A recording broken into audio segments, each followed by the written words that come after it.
आज का टॉपिक है सिग्निफिकेंस ऑफ केमिकल फार्मूला और types of chemical formula. Significance significance का मतलब होता है किसी चीज़ की अहमियत।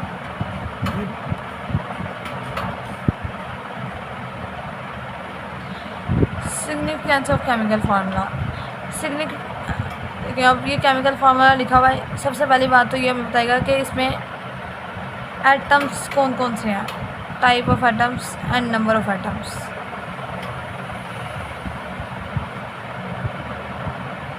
एटम्स, अगर कोई बैलेंस केमिकल इक्वेशन लिखनी हो तो ये 1 मोल को रिप्रेजेंट करेगा, रिप्रेजेंट्स 1 मोल इन केमिकल इक्वेशन। अब 1 मोल क्या होता है वो आगे जाके टॉपिक है पूरा इक्वेशन। फिर इसके अलावा किसी से केमिकल फार्मूला अगर लिखा हो तो किसी भी चीज़ का कंपाउंड का फार्मूला मैस, अगर वो आयनिक कंपाउंड है और अगर वो मॉलिक्यूलर कंपाउंड है तो उसका मॉलिक्यूलर मैस निकाला जा सकता है, मतलब मैसेस निकाल सकते हैं, कंपाउंड का मैस भी निकाल सकता है। फिर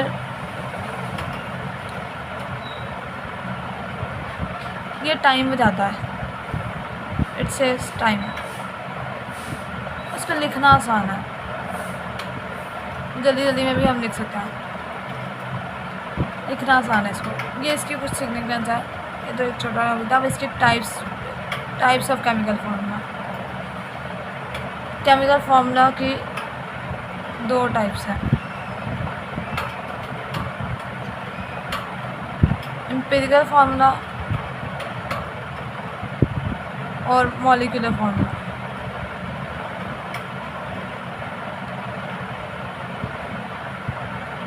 मॉलिक्यूलर फार्मूला नाम से जाहिर है कि मॉलिक्यूल उन कंपाउंड्स का होगा जो मॉलिक्यूलर कंपाउंड्स या मतलब मॉलिक्यूलर कंपाउंड्स या कोवलेंट कंपाउंड, इनका होता है मॉलिक्यूलर फार्मूला। और एम्पिरिकल फार्मूला कोवलेंट कंपाउंड का भी होता है और आयोनिक का भी होता है। अब एम्पिरिकल फार्मूला क्या होता है? एम्पिरिकल फार्मूला आता है simplest whole number ratio of all the elements present in compound.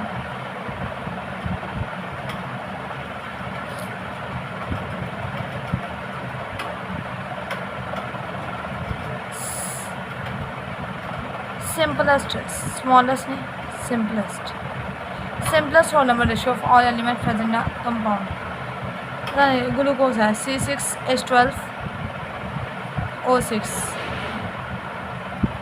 Carbon ratio hydrogen ratio oxygen 6:12:6। इसको सिंप्लीफाई करें डिवाइडेड बाई 6 से 1:2:1।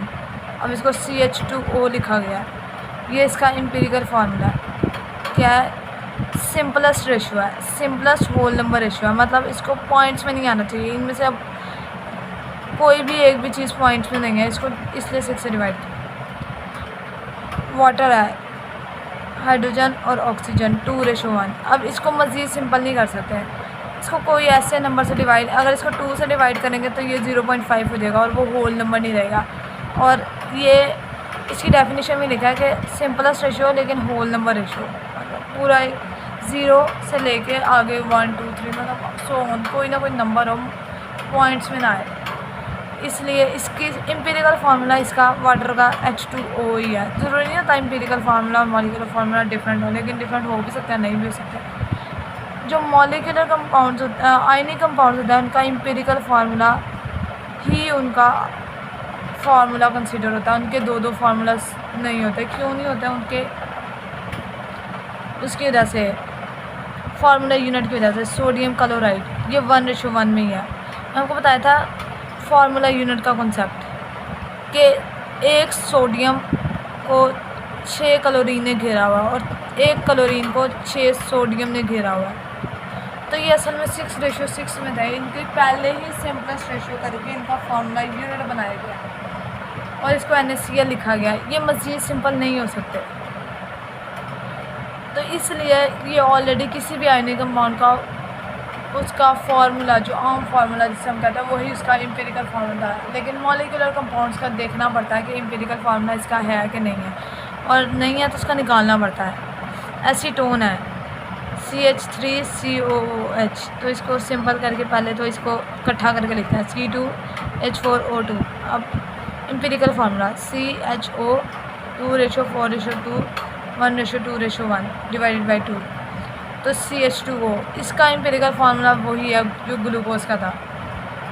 कई चीज़ों का एम्पिरिकल फार्मूला दो मॉलिक्यूलर कंपाउंड का सेम हो सकता है, लेकिन मॉलिक्यूलर फार्मूला नहीं सेम हो सकता। और मॉलिक्यूलर फार्मूला इससे पहचान होती है। अब एम्पिरिकल फार्मूला निकालते क्यों हैं? कई मेथड्स हैं, उनमें हम लोग मॉलिक्यूलर फार्मूला डायरेक्ट नहीं निकाल सकते, और अननोन सब्सटेंस जब आता है मॉलिक्यूलर फार्मूला डायरेक्ट नहीं निकाल सकते। हमारे पास मेथड्स ऐसे हैं कि हम पहले इसका एम्पिरिकल फार्मूला सिंपलेस्ट रेशियो निकाल सकते हैं, उसके बाद हमारे पास एक फार्मूला होता है, उससे फिर हम वो निकाल लेते हैं मॉलिक्यूलर फार्मूला। इसलिए एम्पिरिकल फार्मूला की इंपॉर्टेंस है। दूसरी, ये दोनों के लिए अप्लाई हो जाता है, ये आयनिक कंपाउंड्स का भी होता है और मॉलिक्यूलर कंपाउंड्स का भी होता है। जो आयनिक कंपाउंड्स होते हैं उनका सिर्फ एम्पिरिकल फार्मूला होता है, इसलिए उनका मॉलिक्यूलर फार्मूला नहीं होता, क्योंकि उनके अंदर मॉलिक्यूल्स होते ही नहीं है। अब मॉलिक्यूलर फार्मूला क्या होता है?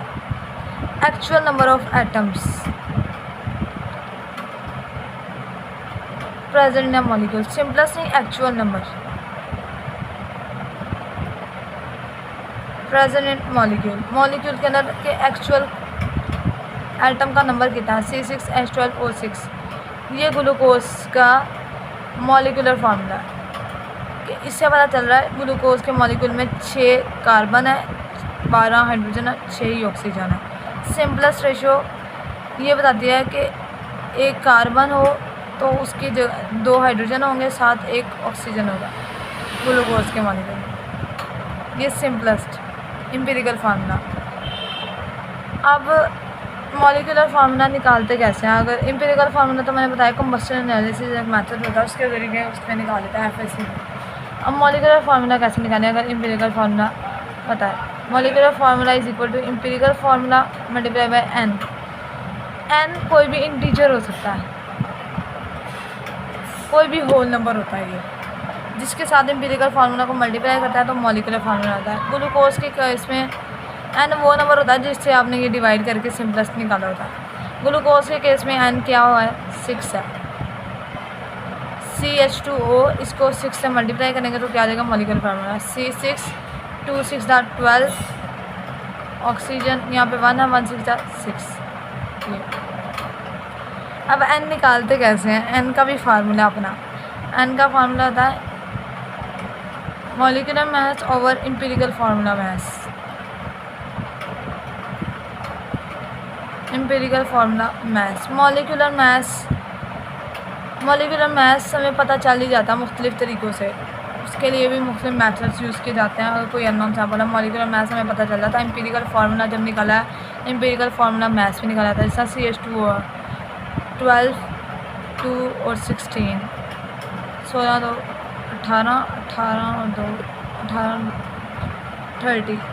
तो यहाँ पे मॉलिक्यूलर मास पता चलता था, एम्पिरिकल फार्मूला मास निकाला था, n निकाला था। n जब पता चलता था उसको एम्पिरिकल फार्मूला के साथ मल्टीप्लाई करता है, मॉलिक्यूलर फार्मूला होता है। ये FSC के टर्म्स है, अगर ये नहीं भी याद हो खैर है। अब मॉलिक्यूलर फार्मूला कंपाउंड का सेम भी हो सकता है as compare to empirical formula. Water के केस में एम्पिरिकल फार्मूला भी यही है और मॉलिक्यूलर फार्मूला भी यही है, क्योंकि इसके केस में n 1 है। जिनका एम्पिरिकल फार्मूला और मॉलिक्यूलर फार्मूला सेम हो उनके लिए n की वैल्यू 1 होती है। या तो मॉलिक्यूलर फार्मूला सेम होगा एज एम्पिरिकल फार्मूला, या उसका कोई मल्टीपल होगा, मतलब उसको या तो 2 से मल्टीप्लाई करना होगा या 3 से, या किसी भी नंबर से 2 3 4 5 6 7 किसी भी नंबर से मल्टीप्लाई किया हुआ हो सकता है। मॉलिक्यूलर मास और एक फार्मूला मास, ये तो मैं पहले ही बता चुकी हूँ मॉलिक्यूलर मास और फार्मूला मास के बारे में। मॉलिक्यूलर मास कोवलेंट कंपाउंड्स का होता है। कोवलेंट कंपाउंड के मास को मॉलिक्यूलर मास कहता है, और फार्मूला मास आयनिक कंपाउंड के मास को कहते हैं। निकलता है एक ही तरीके से है, यूनिट भी सेम है, बस नाम डिफरेंट है, वो उसके नेचर पे डिपेंड करता है। एग्जांपल्स देख लेते हैं। HNO3 नाइट्रिक एसिड, इसका ये मॉलिक्यूल है तो इसका मॉलिक्यूलर मास होगा। अब इसके लिए हमें तीनों का एटॉमिक मास पता होना चाहिए, उसको सम अप करेंगे तो मॉलिक्यूलर मास आ जाएगा। हाइड्रोजन का 1 होता है, ये वो टेबल याद होगा तो हो जाएगा ये। नाइट्रोजन का 14 होता है, इसका 16 होता है। 16 ये एक नहीं है, यहाँ पे 3 है ऑक्सीजन, तो 16 × 3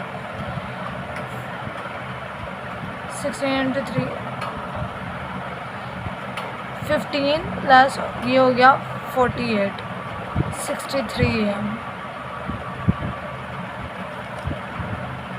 इसके अलावा ये एग्जांपल लिख रही है पोटाशियम सल्फेट का, K2SO4। पोटाशियम का 39 होता है, 39 × 2। सल्फ़र का 32, इसका 16 × 4। ये हो गया 78 प्लस 32, इसको कैलकुलेट कर लें, और ये 64, इसको ऐड अप करेंगे तो ये हो जाएगा 174 AMU। पोटाशियम सल्फेट ये आयनिक कंपाउंड है, इसका ये फार्मूला मैस है।